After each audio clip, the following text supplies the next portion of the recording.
His book, Everything Divided by 21 Million, which I heavily recommend, is a must-read for anyone who wants to dive into the philosophical and economic implications of Bitcoin's fixed supply.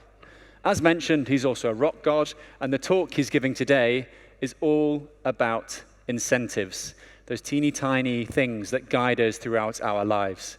I presume there's going to be some libertarian thought in there. I presume there's going to be some esoteric stuff as well, and some humor. Definitely a good dashing of humor. So with that out of the way, please welcome Knut Svanholm to the stage for his talk today, Incentives. Knut, the floor is yours.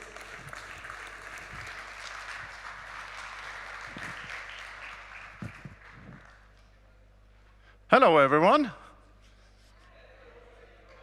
It's great to be back in Lugano. I love this place. And this is a talk based on the first chapter of my latest book, or a book I co-wrote with my podcast partner in crime, Luke the Wolf, who's somewhere here.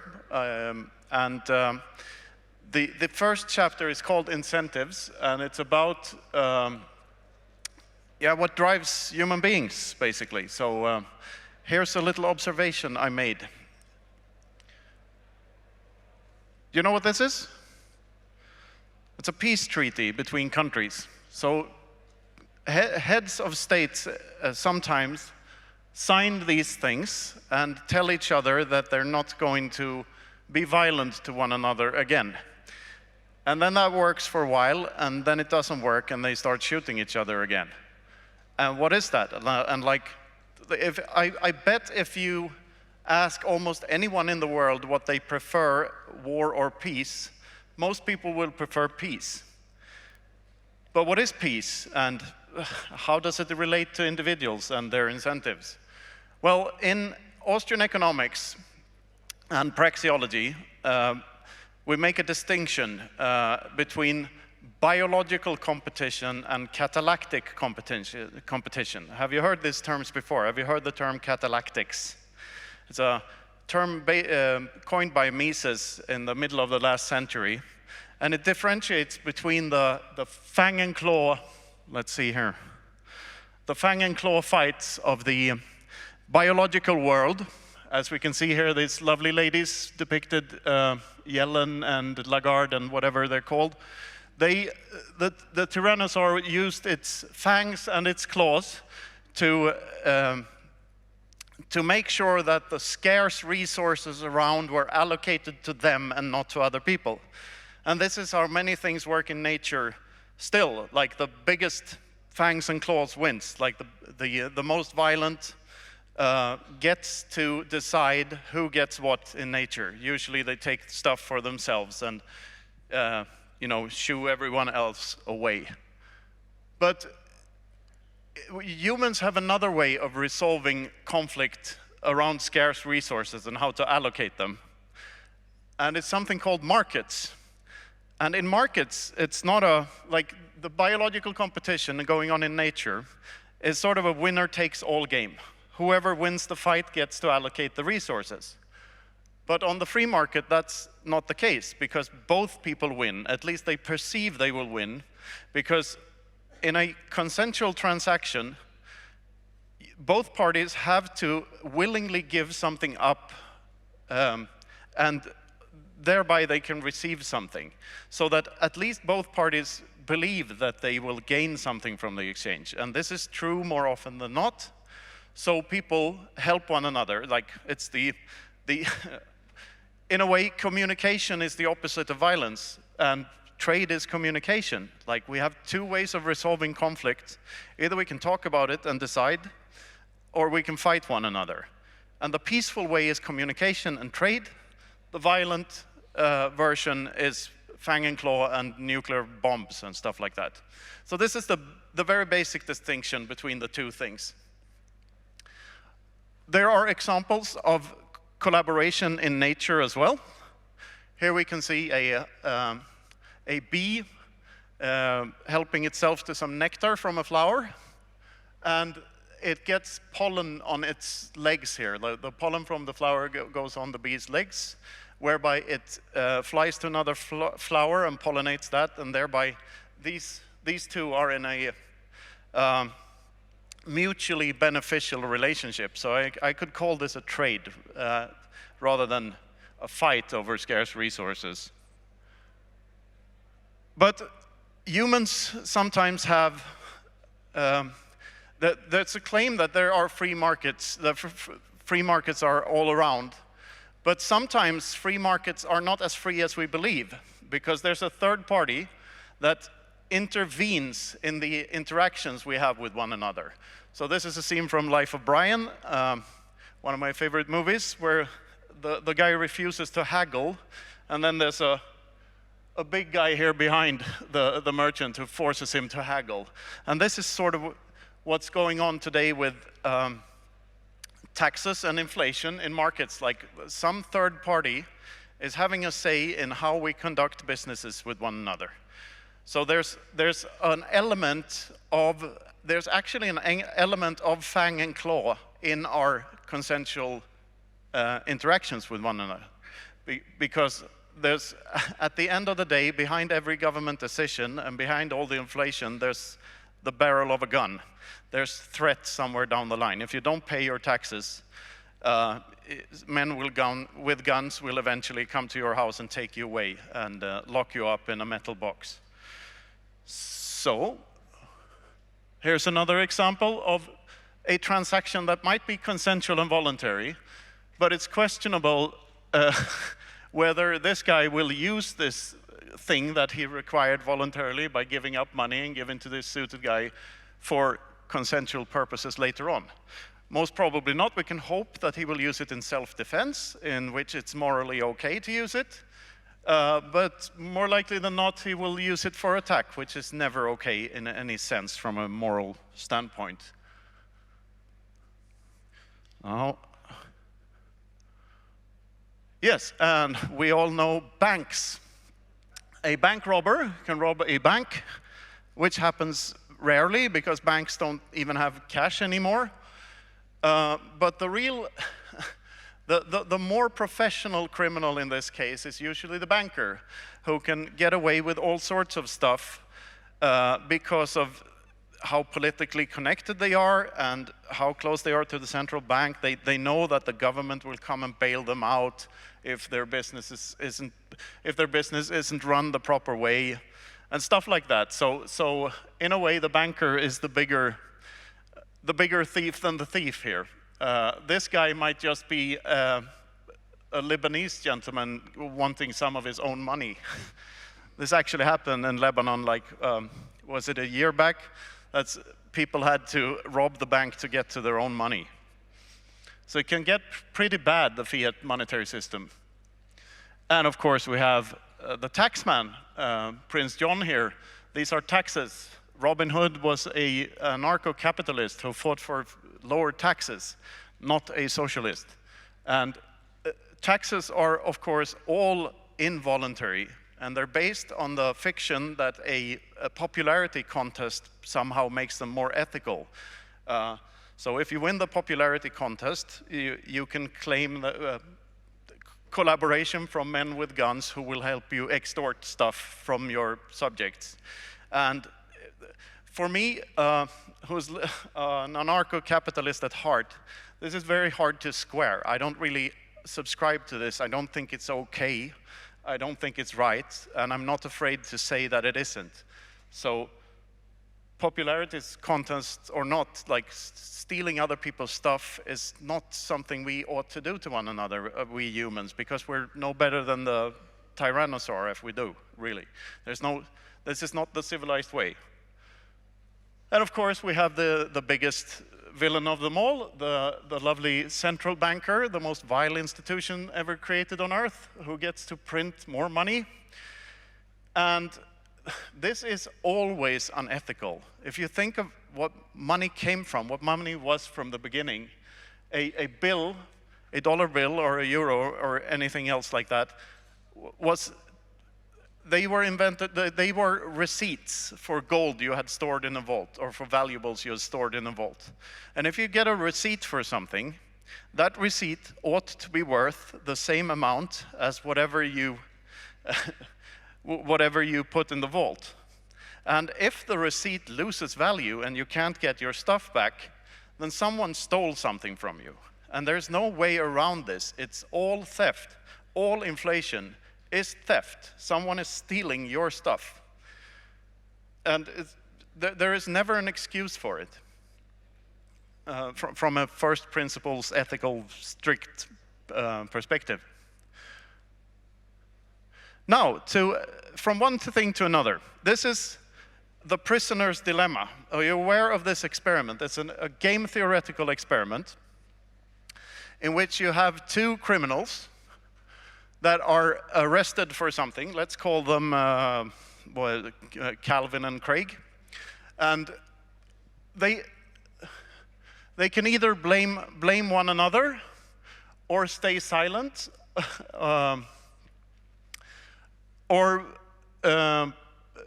both.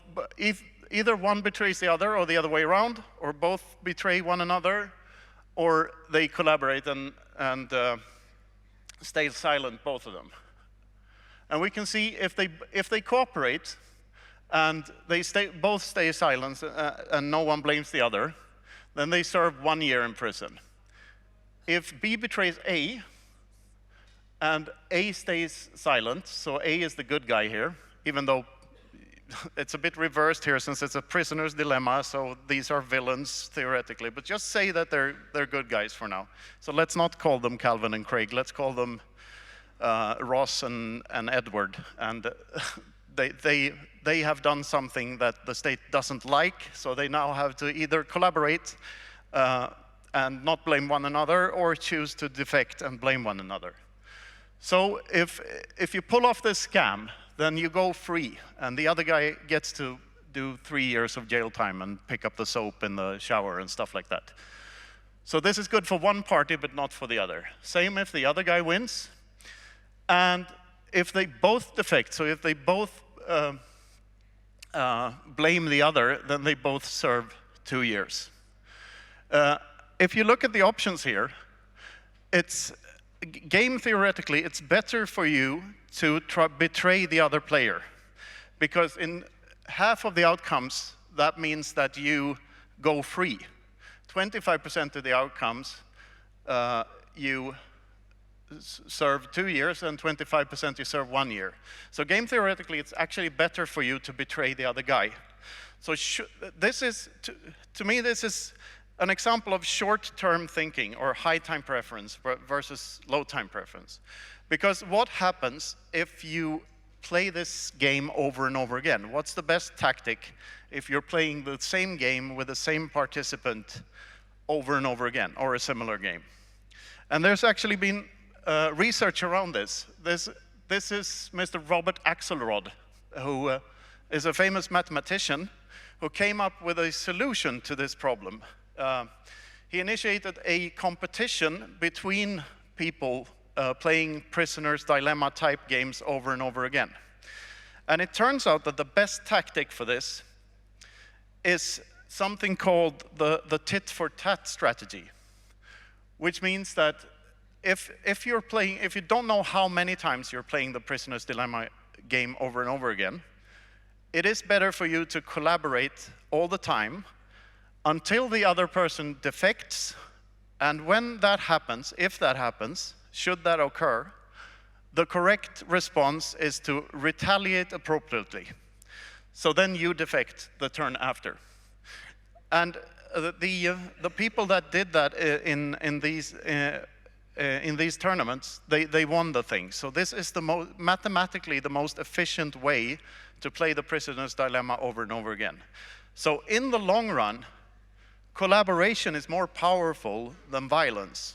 Short-term, violence can be more powerful than collaboration, but in the long run, it isn't. We are better off collaborating. We are better off helping one another than fighting one another.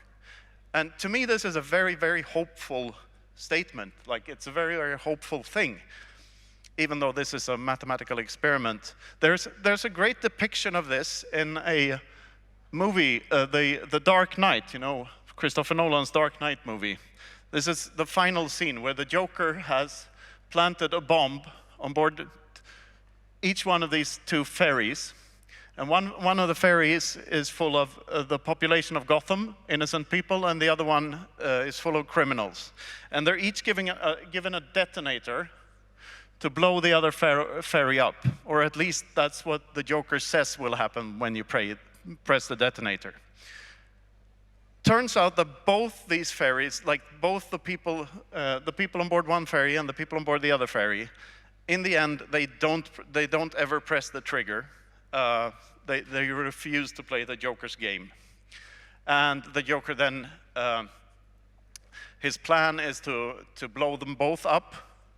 But he never gets to do that because, of course, Batman gets in the way and saves the day. So, in the end, the people won by refusing to play the game of violence and collaborating instead. And speaking of bats, we can see this kind of behavior in nature too. This is the vampire bat. This is a depiction of it, a lousy picture I found on the internet somewhere, where the fat bat over here is giving blood that he collected when flying about in the night, doing his thing, to a hungry bat over here. And this is what vampire bats do. They give each other stuff because they know that in the long run that helps them, because the flock grows bigger and the once hungry bat can fly out and do the same thing to the other bat when he comes back home again. And this is not only in bats, but we can find this all over the animal kingdom. So we humans aren't special in that sense. We have catalactic competition and biological competition. And this is true for all species. We both collaborate and we fight one another. Here's another example of the pecking order in chickens. The descendants of those central bankers on the first picture, if you remember, the ones with these ones. You have the cock here, deciding he is bigger than all the chickens and he could easily just scare them away and eat the corn before they get to do it. But instead he chooses to give up his share for his lovely ladies here that get to eat before he does. So he's a gentleman, and this is also all over the animal kingdom.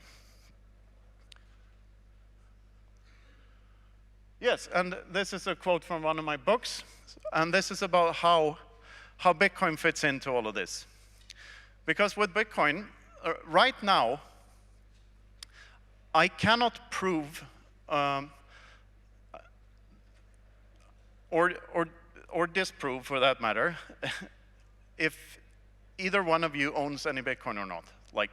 Because at the end of the day, all owning a Bitcoin is keeping a secret in your head. Either your seed phrase or the location of your hardware wallet or whatever it is. I cannot prove that another person doesn't own all the Bitcoins. And this is true for all people around the world.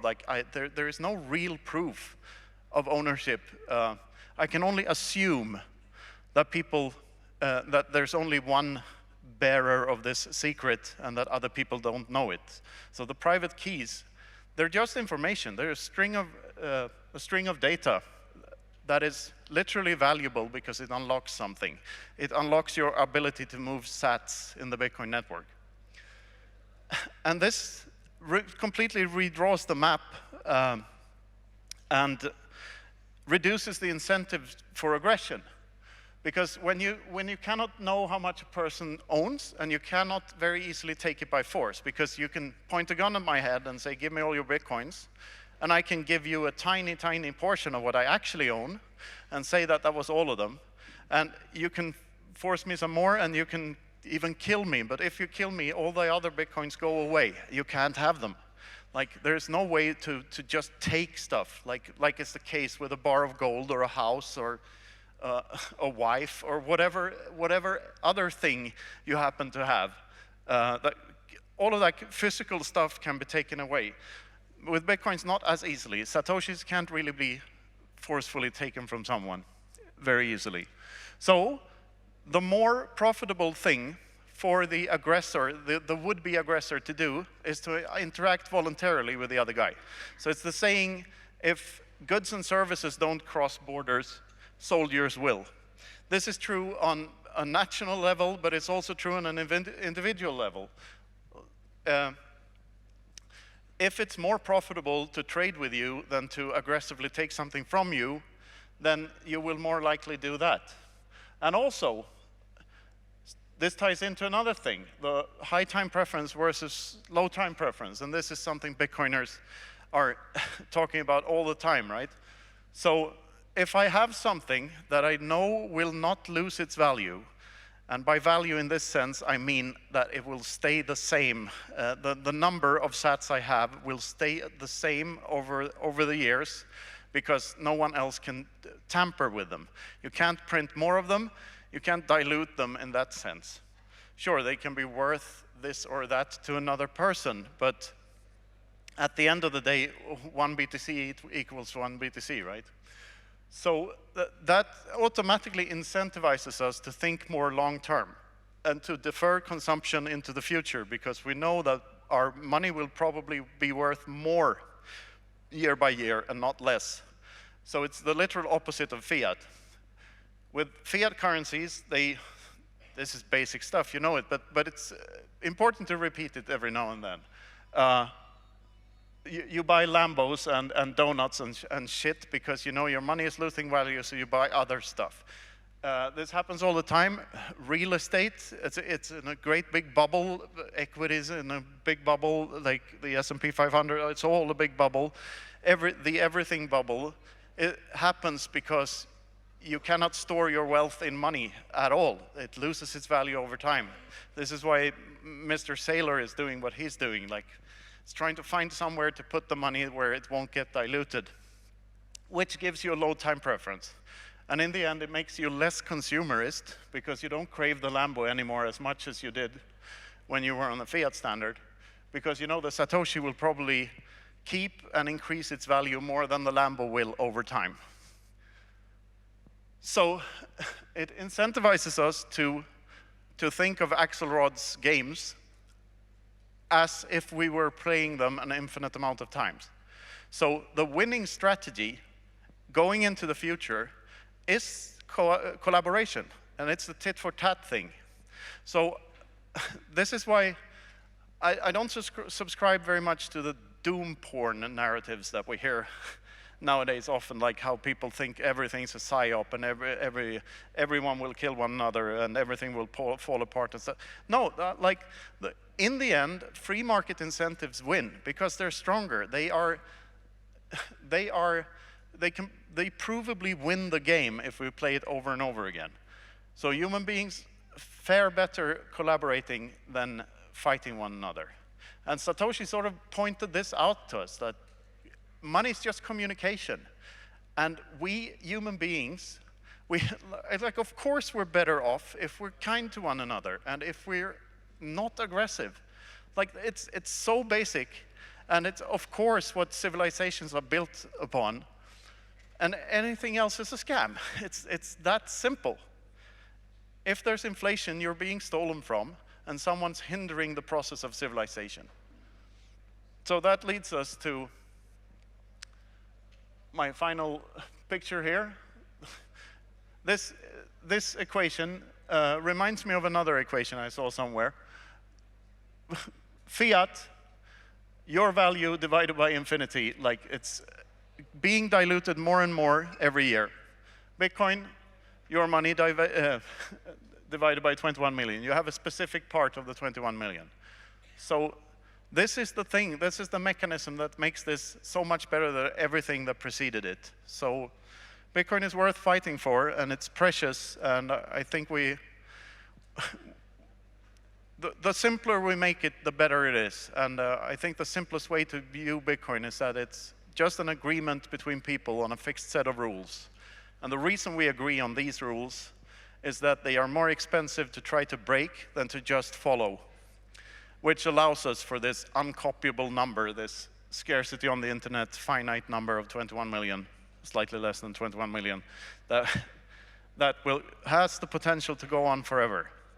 So don't fall for shitcoiners, don't listen to politicians, be kind to one another, read a good book every now and then. For instance, The Inverse of Clown World, which you can find upstairs tomorrow. And brush your teeth, and all that. And what? Make your bet. Think you're a bat. No, not like, just be yourself, unless you can be Batman, then be Batman. And we're not all Batman. And we're not all Satoshi either, but we are our Satoshis because they reside in our heads. So if you can be Bitman, be Bitman. But if you can be Batman, still be Batman. Yes. Knut, Thank you. great talk. You still have 5 minutes, so would you like to field a question? From Yeah, the so audience, if perhaps? anyone has a question, I still have 5 minutes here. So is there anything you'd like me to answer? And while someone raises their hand, would you just like to do a twirl because this jacket is so cool? Maybe a slower twirl. Just Slower? Yeah, Yeah, this jacket is cool. there it is. Look at that. Does anyone have a question for Knut? He still has a few minutes left, and it might be nice for someone from the audience to ask something based on what he just shared. I can't see much. No? Can't see much either. So I might just ramble on here for a while. Yep. Do you have a question for me, Joe? I mean, thought it was a really great way of explaining things simply, particularly the memes you brought on. To what extent can we guarantee that this future is going to be a lot more peaceful? You made it all about how coercion is going to sort of fade away to an extent. How can we guarantee that? How can we guarantee that it is going to be a more peaceful future? I don't think we can guarantee it, but we can do our best to help it materialize. And I think using Bitcoin is absolutely the most powerful tool in the world we have for that. And we got this. Like, they have guns and tanks and bombs, as Cranberry sang, but we have video conferencing, Noster, Keat, Bitcoin, even Tether can help us. Like, we have all this stuff. We can do this. We got this. We got technologies that can help us become more free and thereby making everyone else's life better as well in the process. Lovely, lovely, fantastic. And the last shill is just for this evening. And what are you playing tonight with Satoshi Nakamoto? Well, that will be a surprise to everyone. But we have had some song requests, and we're playing, and you're playing too. Yeah, hopefully at some point. Okay, wonderful. If you nothing else to add, and no one has a question to ask at all? No one's raising a hand here? Really, no one? Yes, one question down at the front here. Okay. Would you like to shout it and I'll convey it?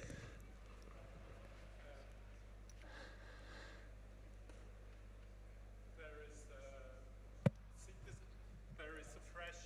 Oh, well done. Thanks, Knut. I don't know how many people heard of it. There will be a political initiative to try to forbid Bitcoin in Switzerland.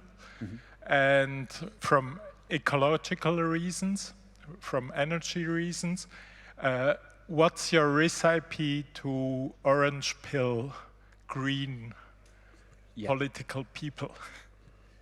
Could you come to Yes, the this center is of a the great stage? question. I mean, that's a rabbit hole in itself. I mean, there are so many good arguments for why Bitcoin is good for the environment, but I think the deepest one is this low time preference, high time preference thing. It makes us think of the future. It makes us defer consumption. It makes us less wasteful. It makes us stop misallocating resources. That's the biggest trade-off, and that's the real deal. And in addition to this,